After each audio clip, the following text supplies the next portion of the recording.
Bismillahirrahmanirrahim. Assalamualaikum warahmatullahi wabarakatuh. Alhamdulillahirrahmanirrahim. Wassalatu ala sayyidina Muhammadin wa alihi thahirin. Ikhwani wa akhwati, alhamdulillah kita melanjutkan pelajaran kita, dan insya Allah pada kali ini kita akan membahas bab baru, yaitu berkaitan dengan i'lal ya. Mungkin sebagian teman sebagian sudah pernah mendengar atau memang sudah dipelajari di sorof 1 ya, berkaitan dengan i'lal. Kalau di sorof 1 itu kan berkaitan dengan fiil ya, mulai dari wazan-wazannya, mulai dari kaidah-kaidah fiilnya, juga insya Allah juga sudah disampaikan berkaitan dengan pembahasan i'lal ya. I'lal itu kalau secara garis besarnya ya, perubahan sebuah huruf atau harokat ya, khususnya pada perubahan huruf ke bentuk yang lainnya, atau misalnya bukan diubah tapi dia dibuang, bisa jadi dari harokat doma atau fathah atau lainnya diubah menjadi harokat atau disukunkan ya. Jadi i'lal itu nanti ada kalanya dia diubah bentuknya, hurufnya ya, bisa dibuang hurufnya, atau harokatnya disukunkan. Itu namanya proses i'lal. Jadi ketika ada sebuah kalimat yang tadinya misalnya memiliki harokat doma, kemudian ternyata ujungnya menjadi fathah, atau misalnya sebelumnya dia ada huruf wawu kemudian diubah menjadi alif, ini adalah proses i'lal.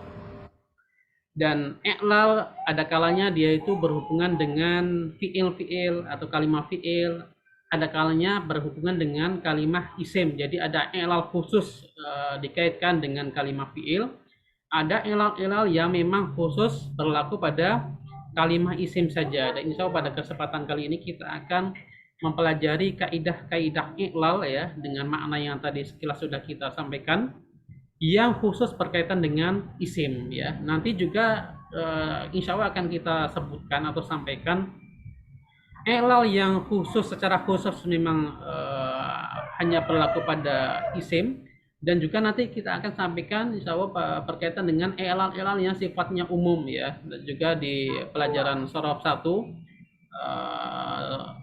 insya Allah telah disampaikan i'lal umum dan i'lal khusus ya. Insya Allah juga di pelajaran sorof 2 ini kita akan sampaikan hal serupa, namun khusus berkaitan dengan isim, karena sorof 2 adalah membahas tentang hal-hal yang berkaitan dengan isim. Ini pembahasan tentang i'lal ini insya Allah akan kita bagi menjadi 2 sesi ya, sesi pertama dan kedua, karena i'lal atau kaidah-kaidah i'lal yang berkaitan dengan isim ini kita telah rangkum menjadi 10 kaidah sebagaimana yang disebutkan oleh sebagian kitab ya. Bagian kitab menyebutkan dalam pembahasannya bahwa i'lal yang berkaitan dengan isim secara khusus itu ada 10 kaidah, di mana 10 kaidah ini ada kalanya perubahan sebuah huruf ya, huruf misalnya wawu atau ya nanti berubah menjadi wawu, atau berubah menjadi dari ya ke wawu, wawu ke ya, kemudian harokatnya nanti juga ada perubahan. Secara rincinya nanti kita akan sampaikan di tiap kaidah-kaidah yang berbeda. Ini juga kita sudah rangkumkan ya, sehingga nanti teman-teman bisa pelajari di teksnya ya, di modul teks yang sudah kita susun, kemudian dilengkapi dengan mendengarkan atau menyimak rekaman dari yang sudah kita sampaikan di tiap sesi ini. Ya, bagaimana telah kita sampaikan secara global tadi, bahwa i'lal itu adalah proses saya atau perubahan ya, atau pengubahan huruf illah ya, dengan cara mengganti ya, mensukun atau membuangnya. Jadi bisa kan ada kalanya huruf ilah itu kan kita sudah ketahui ya, huruf ilah itu ada 3, wawu, alif, dan ya ya. Jadi ketika ada huruf ilah di sebuah kalimat, ketika dia posisinya dengan kriteria tertentu, maka dia bisa kalanya akan diganti menjadi huruf yang lain, atau dia disukun, atau dibuang huruf ilahnya. Itu nanti kita akan sampaikan kapan huruf ilah itu diganti, disukun, atau dibuang.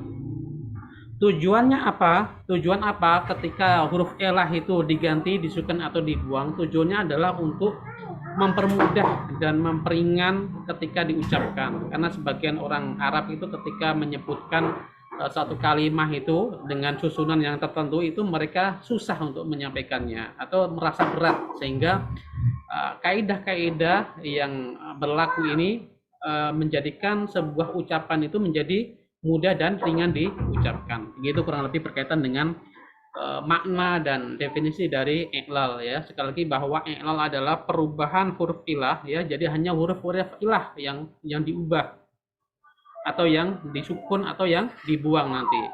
Tidak berlaku pada huruf-huruf selain huruf ilah. Huruf sahih itu tidak berlaku dalam kaidah i'lal. Hanya huruf-huruf ilah saja, yaitu wawu, alif, ya. Itu yang nanti akan kita bahas di pembahasan kita kali ini, yaitu berkaitan dengan kaidah-kaidah i'lal yang ada 10 insyaallah. Ya. Tadi penjelasan atau definisi berkaitan dengan i'lal ya. Ini sekali lagi bahwa i'lal yang kita sampaikan adalah i'lal yang khusus menyangkut tentang kalimat isim ya. Nanti i'lal yang berkaitan dengan kalimat fi'il bisa dirujuk lagi di pelajaran sebelumnya di term atau di semester 1 yang sudah disampaikan oleh pembimbing kita yang mengajarkan pelajaran sorof 1, yaitu sorof yang berkaitan dengan fi'il. Di sini ada 10 kaidah i'lal di mana masing-masing ini bentuknya berubah ya, bentuknya berbeda-beda antara satu dengan yang lainnya, sehingga kaidah 1 dan 2 sampai 3 ini semuanya akan berbeda, kasusnya akan berbeda. Meskipun nanti perubahannya itu yang terjadi memang semua pada wawu dan ya, atau misalnya nanti ada perubahan satu harokat ya, satu harokat diubah menjadi harokat yang lain, namun kasusnya atau posisi huruf-huruf ini itu berbeda antara satu dengan yang lainnya. 1, 2 sampai 10 ini akan berbeda satu sama lain. Yang pertama ya, sebelum kita memasuki ke kaidah pertama ya, di sini kita perlu sampaikan bahwa kaidah i'lal yang kita sampaikan di sini itu merujuk kepada salah satu kitab sorof ya, yang membahas tentang i'lal, diantaranya itu tentang yaitu judulnya kitab Sorof Sodeh, di mana kitab ini adalah kitab yang membahas tentang sorof dan dibagi menjadi 2 bagian ya. Dan yang pertama adalah bagian tentang fi'il, di mana dia pengantarnya ada menggunakan bahasa Persia. Kemudian di bagian kedua yang bahasa Arab ini berkaitan dengan isim ya, di mana pada kali ini kita mempelajari hal-hal yang berkaitan dengan isim, dan sebagian besar pembahasan kita sampaikan atau kita sadur dari kitab yang tadi kita sampaikan, yaitu Sorof Sodeh. Nanti bisa dicek khususnya di bagian kedua, yaitu yang berbahasa Arab yang berkaitan dengan isim ya. Kemudian kaidah yang berkaitan dengan i'lal ini dalam kitab tersebut itu ya, khusus tentang isim itu ada di halaman 195. Nanti bisa dicek secara lebih rinci lagi, secara lengkapnya lagi, karena yang kita sampaikan di sini secara global ya, inti-inti yang apa yang disampaikan di kitab tersebut. Kaidah yang pertama ya itu berkaitan dengan perubahan dari sebuah huruf ilah ke bentuk atau ke huruf yang lainnya ya. Yang pertama adalah jika jadi perubahan yang terjadi perubahan atau kaidah yang pertama ini adalah perubahan huruf wawu atau ya diubah menjadi hamzah ya. Jadi kaidah pertama berkaitan dengan huruf wawu atau ya, dia huruf wawu atau ya ini nanti diubah menjadi hamzah. Kapan huruf wawu atau ya ini diubah menjadi hamzah? Ini bacanya seperti itu. Yaitu dia masuk kaidah pertama. Kapan? Ketika ada huruf wawu ya atau ya, di mana wawu atau ya ini kan termasuk dari huruf ilah kan itu. Jika huruf wawu atau ya ini ya berada di akhir kalimat ya, kalimat isim, tentunya di sini kita akan membahas kalimat isim saja, bukan fiil. Di akhir kalimat dan sebelumnya berupa huruf alif zaidah ya, alif yang tambahan itu, maka wawu atau ya ini diganti menjadi hamzah ya. Contohnya banyak sekali, namun di sini kita hanya mengambil 2 contoh sebagai perwakilan dari masing-masing huruf ini, wawu atau ya. Kan kita disebutkan di sini ada wawu atau ya kan gitu. Jadi bisa ada kalanya dia wawu atau ya dan dia berada di akhir sebuah kalimat di mana sebelumnya berupa alif kan gitu. Jadi sebelum wawu atau ya ini ada alif zaidah, maka wawu atau ya ini diubah menjadi hamzah. Itu bacanya seperti itu. Contohnya sekarang, kalau kita mendengar kata doa, kata bina dan lainnya itu sebenarnya kalimat-kalimat itu adalah hasil dari perubahan dari bentuk yang lainnya, bukan bentuk yang sudah dari awalnya seperti itu. Ya, dan sebelum kita lanjutkan, di sini perlu kita sampaikan bahwa kaidah-kaidah i'lal sebenarnya ini adalah membantu kita untuk memahami atau mengetahui asal usul dari sebuah kalimat ya, sebuah kalimat yang bisa kita dapati di referensi-referensi yang kita miliki ya, di Al-Qur'an, di Sorok, di kitab-kitab bahasa Arab, di kamus. Itu semua adalah produk-produk yang sudah jadi ya. Sebenarnya kita belajar i'lal ini yang paling manfaatnya adalah kita mengetahui asal usul dari sebuah kalimat kan gitu. Karena apa? Karena yang kita dapatkan itu memang sudah jadi, sudah melalui proses i'lal kan gitu. Jadi kita tidak harus mengiklal sebuah kalimat untuk menjadi produk yang sudah jadi. Kenapa? Menjadi produk yang matang. Karena apa? Karena semua yang kita dapatkan dalam kitab, dalam kamus, dalam hadis, dalam Al-Quran itu semua sudah jadi. Dan untuk mengetahui asal usul dari isim-isim yang ada di hal-hal tadi, itu kalau kita mengetahui kaidah-kaidah ilal, maka kita akan mengetahui misalnya kata bina ini apakah memang asal usulnya seperti ini ya, dari awal seperti ini atau tidak. Ternyata kata bina, kata doa ini ada bentuk yang berbeda sebelum menjadi kata bina, yaitu apa? Kalau kata doa itu asal usulnya adalah apa? Doawun, kan da'a yat'u kan gitu. Ini kan dari kata da'a yat'u ya, fi'il madhi dan mudhari'nya da'a yat'u. Doa ya, masternya doa kan gitu. Apakah doa ini memang asal usulnya seperti itu? Tidak, ternyata asal usul dari kata kalimat doa ini adalah doa wun, dan binaun ini asal usulnya adalah binayun. Bagaimana dia bisa menjadi doaun dan binaun? Itu karena apa? Mengikuti kaidah yang pertama, yaitu apa? Di sini ada huruf wawu ya, yang kalimat doa ini, dan ada huruf ya yang mewakili ya ini ya, yang berubah menjadi hamzah. Kalau doawun, kenapa dia diubah menjadi hamzah? Karena dia pertama dia berada di akhir kalimat kan gitu. Kaidahnya jika dia berada di akhir kalimat, kemudian sebelum wawu atau ya ini ada huruf alif zaidah ya. Kita lihat di sini.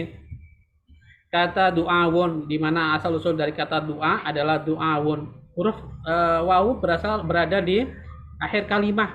Kemudian sebelum wawu dia ada alif zaidah ya. Alif zaidah itu alif tambahan, bukan alif asli kan gitu. Sama seperti binayun, ya ada di huruf terakhir ya. Setelahnya nggak ada huruf yang lain. Kemudian sebelum ya ada huruf alif zaidah, maka dia mengikuti kaidah yang pertama apa? Yaitu ya atau wawu dia harus diubah menjadi hamzah, tidak boleh dibiarkan tetap seperti du'aun atau binayun, tapi apa? Menjadi du'aun dan binaun. Ini kaidah yang pertama, yaitu perubahan wawu atau ya yang diubah menjadi hamzah, yaitu ketika dia berada di akhir kalimat, kemudian sebelum ya atau wawu tadi ada alif zaidah, maka dia harus diubah menjadi hamzah. Contohnya du'aun atau binaun, yang mewakili dari huruf wawu dan huruf ya. Selebihnya nanti akan seperti itu semua ya, seperti itu alurnya, seperti itu. Jadi kita mau mengetahui asal usul dari sebuah kalimat ya, kita mendapatkan misalnya sebuah kalimat ternyata asal usulnya memiliki bentuk yang berbeda. Kaidah yang pertama seperti itu. Kemudian kaidah yang kedua ya, masih sama, perubahan wawu atau ya menjadi hamzah, tapi susunannya berbeda ya, bentuknya berbeda. Kalau tadi kan kaidahnya yang seperti tadi, maka yang kedua ini meskipun dia sama-sama perubahan ya atau wawu menjadi hamzah, tapi dia susunannya, bentuknya sebuah isim ini berbeda dari yang pertama tadi. Yang kedua, kaidah yang kedua adalah ya huruf wawu atau ya sama yang tadi. Tapi kaidah atau ketentuannya di sini adalah jika huruf wawu atau ya ini berada di ain fiil wazan fa'ilun, ya isim fa'il di sini ya, kita ingat kemarin di pembahasan sebelumnya setelah kita sampaikan berkaitan dengan isim fa'il, di mana isim fa'il dari fiil sulasi mujarrad itu mengikuti wazan fa'ilun, yaitu wazan yang masyhur ya, yang populer.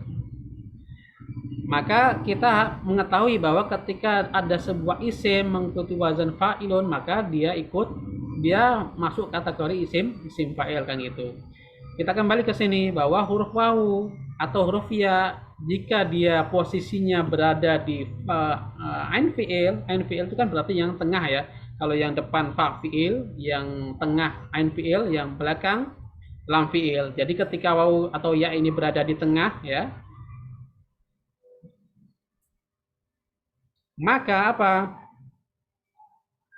Jika ya, jadi ada dua ketentuan ini. Ya, yang pertama kita harus pastikan bahwa dia wawu atau ya ini berada di tengah ya, di ain fiil dari wazan fa'ilun ya. Nanti kita akan sampaikan contohnya apa saja. Dan cabang-cabangnya nanti kita sampaikan, maksudnya di sini adalah musanna dan jamak ya. Kita mengambil di sini adalah bentuk mufrad yang mudzakkar ya. Nanti kalau kita di pelajaran isim fa'il kemarin kan setiap isim fa'il itu bisa berubah ya, dari mufrad ke muannas, dari mufrad ke musanna ke jamak kan gitu. Dari mudzakkar ke muannas, dari mufrad ke jamak mudzakkar salim ke musanna dan sebagainya, itu sudah kita sampaikan di pembahasan isim fa'il. Yang dimaksud dengan cabang-cabangnya ini juga adalah itu tadi, berkaitan dengan musanna dan jamak, dari perubahan isim mufrad ke musanna dan jamak, dari mudzakkar ke muannas. Itu yang dimaksud dengan cabang-cabangnya. Jadi kaidah ini berlaku pada setiap perubahan yang terjadi dari wazan yang aslinya ini, yang fa'ilun menjadi fa'ilatun, misalnya dari fa'ilani, fa'iluna. Itu kalau dia memiliki jamak mudzakkar salim. Kenapa? Tidak semua isim fa'il itu memiliki jamak mudzakkar salim. Ada kalanya isim fa'il itu jamaknya bukan jamak mudzakkar salim kalau dia mudzakkar ya, tapi menggunakan jamak taksir kan gitu. Jadi kalau dia menggunakan jamak taksir maka tidak berlaku kaidah ini. Jadi ketika dia jamak mudzakkar salim baru menggunakan kaidah ini. Kita kembali ke kaidah aslinya, yaitu wawu atau ya di ain fi'il dan memiliki dua kriteria. Yang pertama, ya, kriteria ini salah satu bisa. Jika pada fiilnya terjadi proses i'lal ya, maka kita akan harus mau nggak mau harus menyambungkan ke pembahasan shorof 1, yaitu ya berkaitan dengan i'lal yang terjadi di fiil. Yaitu apa? Jika pada fiilnya, misalnya sebuah, kita mengambil kata qawilun ya. Qawilun itu kan dari kata qala yaqulu kan gitu. Qala yaqulu sendiri pun dia berasal dari kata qawala yaqulu kan gitu. Di mana qala yaqulu ini sudah mengalami proses perubahan, di mana sebelumnya adalah qawala menjadi qala. Itu nanti dirujuk lagi ke pelajaran i'lal fiil, bagaimana prosesnya dari qawala menjadi qala, dari misalnya baya menjadi ba'a dan lain sebagainya. Itu nanti bisa dicek lagi di pembahasan i'lal fiil ya, kaidah berkaitan dengan perubahan huruf wawu atau ya ke bentuk huruf alif. Jika pada fiilnya terjadi proses i'lal, seperti misalnya contoh qawilun ya atau bayiun, maka wawu atau ya tadi diganti menjadi hamzah ya. Jadi yang perlu perhatikan di sini adalah kita harus mengetahui bentuk madi dari sebuah isim fa'il yang kita dapatkan, di mana isim fa'il ini berupa wawu atau ya kan gitu. Di mana ain fi'ilnya isim fa'il ini berupa ya atau wawu. Maka kita harus melihat apakah fi'il madinya ini dia mengalami proses i'lal ataukah tidak kan. Kalau dia mengalami proses i'lal yang tadi kita sebutkan bahwa qala itu asal usulnya adalah qawala, maka qala ini dia mengalami proses i'lal. Atau kata ba'a ini dia aslinya adalah baya'a. Kalau dia sudah menjadi ba'a maka dia telah mengalami proses i'lal kan gitu. Maka apa? Kita lihat kalau dari kata qawala misalnya, maka isim fa'ilnya harusnya mengikuti wazan fa'ilun, yaitu qawilun kan itu. Karena huruf aslinya adalah qaf, wawu dan lam ya. Isim fa'ilnya apa? qawilun ya. Kalau dia ternyata kola ini adalah qawilun adalah berasal dari kata qawala, maka yang menjadi kola maka dia baru mengikuti kaidah yang kedua, yaitu apa? Waw atau ya dia diubah menjadi hamzah. Kenapa? Karena di madinya dia mengalami proses i'lal ya. Kalau dia qawilun ya aslinya mengikuti wazan fa'ilun, maka waw ini ya diubah menjadi hamzah. Menjadi apa? Qailun ya, bukan qawilun lagi, bukan fahuwa qawilun tapi fahuwa qailun. Qala yaqulu fahuwa qailun, bukan qawilun. Meskipun huruf aslinya adalah wawu, tapi mandinya dia mengalami proses i'lal, maka di isim fa'ilnya wawu atau ya ini diubah menjadi hamzah. Contohnya qawilun menjadi qailun, bayi'un menjadi ba'i'un. Itu kalau mengikuti kaidah yang pertama atau pendapat yang pertama. Ya, nanti kita akan sampaikan ada dua perbedaan pendapat ya antara satu dengan pendapat yang kedua. Kemudian ini sebagai pembanding antara pendapat yang atas ini. Namun jika pada fiilnya tidak terjadi proses i'lal ya, waw atau ya itu dia hukumnya tetap ya, huruf waw atau ya ini tidak diubah menjadi hamzah, tapi tetap apa? Awirun itu kan dari kata awiro ya'waru ya. Awiro ya'waru ini dia huruf waw ini tidak diproses menjadi bentuk alif atau bentuk yang lainnya, tapi tetap awiro ya'waru, tidak berubah.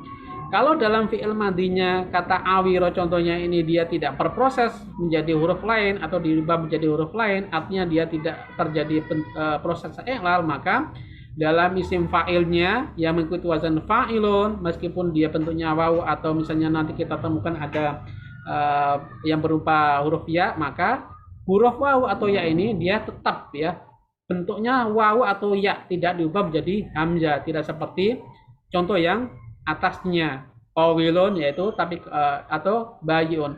Tapi kalau dari kata awiro ya'maru ya, maka isim fa'ilnya tetap mengikuti wazan aslinya fa'ilun, yaitu apa? Menggunakan huruf waw atau ya, yaitu apa? Awirun ya, isim fa'ilnya tetap awirun, tidak berubah meskipun dia wawu, kemudian huruf sebelumnya ada alif, tapi karena madinya tidak mengalami proses i'lal maka bentuknya tetap, yaitu bentuk wawunya itu tetap tidak diubah menjadi hamzah. Ini perbedaan antara yang pertama yang dimana huruf waw atau ya itu diubah menjadi hamzah, dan sedangkan yang bawahnya ini tidak diubah menjadi hamzah. Alasannya apa? Ya, alasannya diantaranya alasannya adalah ketika misalnya ada sebuah fiil yang menunjukkan aib ya, aib dohiri ya, aib dohiri yang bisa dipandang, itu maka apa? Huruf-huruf ilah ini tidak diubah, tidak bisa diterapkan kaidah-kaidah ilal. Itu salah satu alasannya ya. Kita baca di sini ada pendapat yang satu, ada pendapat pertama, ada yang pendapat kedua ya. Jadi karena fiil awiro ini bermakna aib dohir, awiro ini kan aslinya kan buta ya, awiro itu aib dohiri ya, buta. Awiro itu artinya maknanya buta, bermakna aib dohiri yaitu buta, sehingga pada ain fiil tidak terjadi proses iqlal, maka huruf waw tidak berubah. Itu alasannya. Tapi pada pendapat kedua ya, meskipun bermakna aib dohir, tetap berlaku kaidah yang kedua, yaitu huruf waw berubah menjadi hamzah. Ini dua pendapat yang berbeda ini berkaitan dengan ini ya, yang awiro itu. Jadi salah satu pendapat yang mengatakan bahwa kata awiro di mana dia itu memiliki makna aib dohiri, maka dia tidak terjadi proses i'lal. Ketika dia tidak terjadi proses i'lal dalam fi'il madinya, maka dalam isim fa'ilnya ain fi'ilnya tidak berubah menjadi hamzah. Itu alasannya. Tapi kalau di pendapat yang lain ya, maka kita cukup mengambil satu pendapat sebenarnya, pendapat yang pertama yang digunakan dalam kitab ini. Kalau kita mengikuti pendapat yang lain, meskipun ya mereka berpendapat bahwa meskipun dia bermakna aib dohiri, tapi tetap ketika dia dalam isim fa'ilnya, ain fi'ilnya yang tadi huruf waw, tetap dia harus diubah menjadi hamzah. Jadi dari kata awirun menjadi airun. Itu kalau pendapat yang kedua ya. Tapi kita dalam kitab ini mengikuti pendapat yang pertama, yaitu tadi kalau dia tidak mengalami i'lal, maka dalam isim fa'ilnya juga tidak diubah, ya, hurufnya tetap. Ini kaidah yang kedua berkaitan dengan perubahan waw atau ya yang diubah menjadi uh, hamzah ya dengan urutan yang tadi kita sampaikan. Nanti bisa dibaca-baca lagi kemudian diulang-ulang menyimak dari apa yang tadi kita sampaikan, insya Allah akan mudah dalam memahami. Ini ada catatan berkaitan dengan kaidah yang kedua ya. Sebenarnya ini ada catatan yang menyangkut dengan perubahan-perubahan yang tadi kita sampaikan ya berkaitan dengan keterangan yang sudah kita sampaikan, namun kita tidak masalah kita ulangi lagi untuk memperjelas dan lebih kita membantu kita dalam memahami kaidah yang ada di kaidah kedua ini. Jadi berkaitan dengan fi'il ajwaf ya. Fi'il ajwaf yaitu fi'il yang ain fi'ilnya berupa huruf ilah ya. Karena dalam fi'il itu ya, fi'il itu kan ada bentuknya macam-macam ya. Bina kalau dalam penyebutannya istilah sorof itu. Jadi ada 7 bina yang berbeda ya berkaitan dengan fi'il ya. Ada sahih, ada misal, ada mudhoaf, ada lafif, nakis dan mahmus. Kemudian yang terakhir adalah ajwaf ya. Ini sudah disampaikan di sorof 1, di mana masing-masing ini juga memiliki kaidah-kaidah i'lal ya. Ada kaidah i'lal yang hubungannya yang berlaku secara umum, ada yang berlaku secara khusus masing-masing berkaitan dengan misal, berkaitan dengan mudhoaf, nakis, mahmus dan ajwaf. Ini di sorof 1 sudah disampaikan. Jadi kita misalnya memiliki fi'il ajwaf ya. Fi'il ajwaf adalah fi'il yang ain fi'ilnya berupa huruf ilah kan gitu. Jika pada fi'il madhi terjadi i'lal, ya maka pada isim fa'ilnya berlaku kaidah yang kedua, yaitu tadi sudah kita sampaikan dari kata qawala menjadi qola. Ini berarti dia mengalami proses i'lal. Maka dalam isim fa'ilnya yang harusnya qawilun karena mengikuti huruf aslinya, maka dia harus diubah menjadi hamzah ya. Seperti yang kaidah tadi kita sampaikan. Jadinya apa? Bukan qawilun tapi qailun kan gitu. Kemudian jika pada fi'il madhi tidak terjadi i'lal, maka pada isim fa'ilnya tidak berlaku kaidah yang kedua. Misalnya contoh awiro, di mana awiro ini dia tidak diubah menjadi misalnya huruf lainnya, alif atau huruf lainnya. Maka apa? Dalam isim fa'ilnya dia mengikuti tetap wazan isim fa'il yaitu fa'ilun. Jadi apa? Dari kata awiro ain wawro menjadi apa? Awirun, tidak diubah menjadi airun. Itu penjelasan atau tambahan dari yang tadi kita sudah sampaikan. Berkaitan dengan perbedaan sebuah fi'il ketika dia ada proses i'lal, maka dalam isim fa'ilnya ain fi'ilnya kalau dia berupa waw atau ya diubah menjadi hamzah, tapi kalau tidak terjadi i'lal maka dia tetap hurufnya tidak diubah. Ini kaidah yang kedua ya. Kemudian kita lanjutkan ke kaidah yang selanjutnya, yaitu kaidah ketiga. Masih berkaitan dengan waw atau ya ya. Waw atau ya yang diganti menjadi hamzah.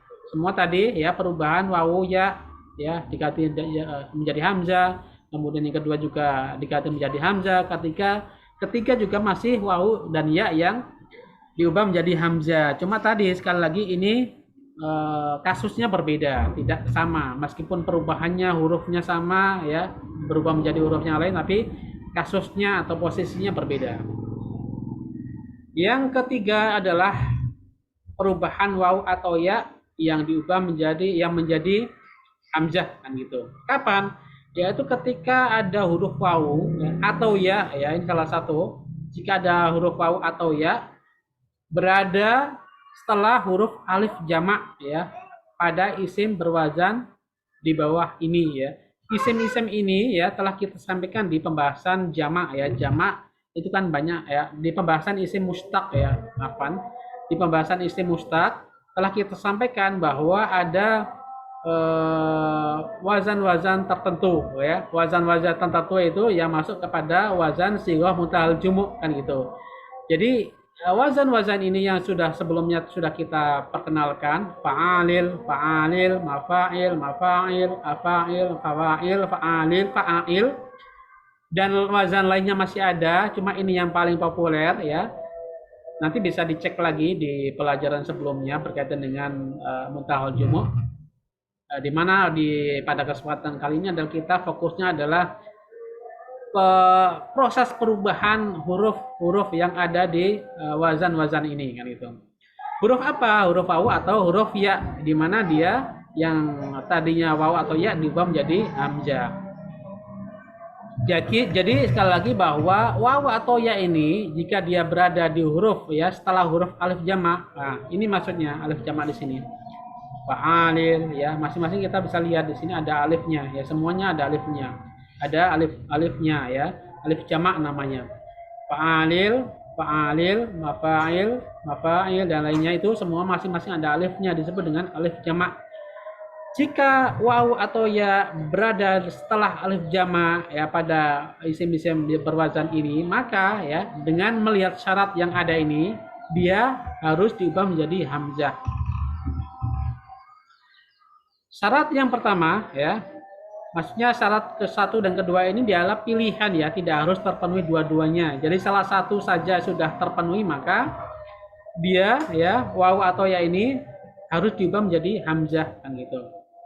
Yang pertama apa? Ada dua syarat ya yang menjadi pilihan. Yang pertama adalah huruf ilah yang ada dalam isim mufrad dari jamak tersebut merupakan mad zaidah ya. Huruf mad itu kalau kita ingat di pelajaran-pelajaran pertama itu adalah huruf-huruf ilah di mana harokat huruf sebelumnya itu sesuai dengan huruf yang ada. Misalnya alif itu harokat yang sesuai atau apa? Fathah. Wawu huruf yang sesuai adalah domah ya. Ya, huruf yang sesuai adalah kasroh kan gitu. Ya, itu disebut dengan huruf mad. Jika ada huruf-huruf ilah, huruf sebelumnya harokatnya sesuai dengan masing-masing dari huruf ilah, maka huruf ilah tersebut disebut dengan huruf mad kan gitu. Ada huruf mad, ada huruf lain. Kita kembali ke kaidah yang pertama atau syarat yang pertama. Huruf ilah yang ada pada isim mufrad dari jamak ini kan jamak ya, wazan-wazan dari jamak, maka kita harus mengetahui bentuk mufradnya itu seperti apa kan gitu. Nanti kita ambilkan contoh dari kata misalnya ajais ya, yang berasal dari kata ajawis, di mana bentuk mufradnya adalah ajus ya. Dari kata ajus, jamaknya adalah ajawis aslinya. Dia diubah menjadi ajais dengan proses yang kita akan sebutkan. Jadi alurnya seperti itu. Kita lihat yang pertama adalah huruf ilahnya. Di sini huruf ilahnya dari mufrad dari isim jamak yang ada ini. Misalnya kita mengambil kata wazan apa namanya, di sini ada wazan, banyak wazan ya. Yang ajawis ini kan mengikuti wazan ini mafa'il apa? Fa'alil kan gitu ya. Maka kalau kita mengetahui bentuk mufradnya, maka kita akan terbantu sekali. Maka sehingga apa? Kalau kita mengetahui bentuk mufradnya, baru kita akan bisa menerapkan kaidah ini, maksud saya. Huruf ilah yang ada di isim mufrad dari jamak tersebut merupakan mad zaidah ya. Kita mengambil contoh ajus ya. Ajus di sini adalah huruf ilahnya adalah wawu ya, wawu sukun, dan huruf sebelumnya berharkat doma. Maka wawu ini adalah disebut dengan huruf mad kan gitu. Huruf ilah yang harkat sebelumnya sesuai dengan huruf ilah ini. Di sini disebut dengan huruf mad. Nah, kata lainnya.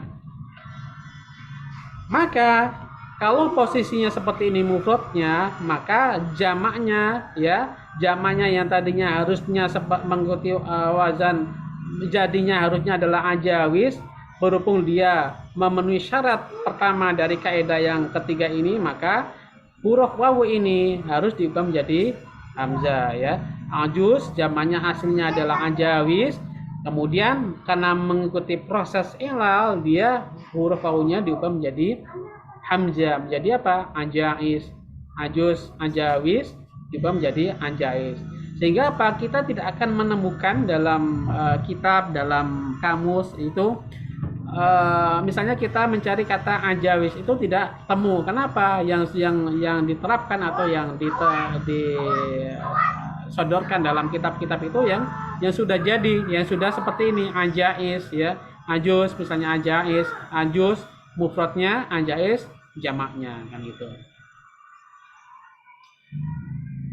Dan lain sebagainya. Ini adalah satu dari contoh dari isim jamak ya, mengikuti salah satu wazan sighah mutalajim. Fa'alil, fa'alil, mafa'il dan lainnya. Kemudian syarat yang kedua, itu kan syarat yang pertama. Kalau syarat yang pertama sudah terpenuhi ya, ini berarti kita sudah bisa mengubah huruf wawu ya atau ya menjadi huruf hamzah. Syarat yang kedua adalah huruf alif jamak ini ada di antara dua huruf ilah ya. Huruf alif jamak ada di antara dua huruf ilah ya. Kita yang syarat kedua ini tidak harus mengetahui bentuk mufradnya ya, tidak harus mengetahui bentuk mufrad dari sebuah jamak yang mengikuti wazan salah satu sigah mubalaghah dan sigah mudal jumu'an ya. Kalau kita mengetahui ada sebuah isim yang mengikuti wazan sigah mudal jumu', kemudian kita perhatikan alif jamaknya ini antara alif jamak antara sebelumnya dan setelahnya ini apakah dia berupa huruf ilah atau tidak, maka kita bisa tentukan kalau dia berupa huruf ilah seperti ini misalnya awail, di mana awal ini adalah bentuk dari jamak dari awal ya, maka yang tadinya awail karena alifnya berada di antara dua huruf ilah ya, maka kita harus ubah menjadi hamzah ya. Kita harus ubah menjadi hamzah. Jadi apa? Dari awawil menjadi awail. Jadi zamannya awal bukan awawil meskipun aslinya adalah awawil, tapi karena dia mengikuti proses ilal maka dia jadinya adalah awail bukan awawil lagi. Ini adalah kaidah berkaitan dengan kaidah isim yang ketiga ya, yang dimana perubahannya masih berkaitan dengan huruf wawu menjadi hamzah, namun kasusnya berbeda-beda antara satu dengan yang lainnya. Ini adalah tambahan berkaitan dengan kaidah yang ketiga ya, dimana dia ini tidak memenuhi dua syarat ini. Misalnya jika ada dua huruf ilah ya, setelah huruf alif jamak namun tidak memiliki salah satu dari syarat tersebut, artinya kalau dia tidak memiliki syarat salah satu dari syarat ini, maka dia tidak diubah menjadi hamzah ya. Meskipun bentuknya sama, posisinya namun tidak memenuhi syarat ini, maka dia bentuknya tetap. Misalnya contohnya kita menggunakan contoh dari jamak dari isim mufrad dari jadwal ya. Jamaknya adalah jadawil ya. Seakan-akan bentuknya sama dengan contoh yang kita bawakan sebelumnya ya, kayak awawil ini. Tapi apa? Tapi kalau dia tidak memenuhi syarat yang sudah kita sebutkan, maka dia bentuknya tetap ya tidak menjadi jadail, tapi tetap menjadi apa? Jadawil. Ini berkaitan dengan beberapa kaidah ya, yang khusus berkaitan dengan isim ya.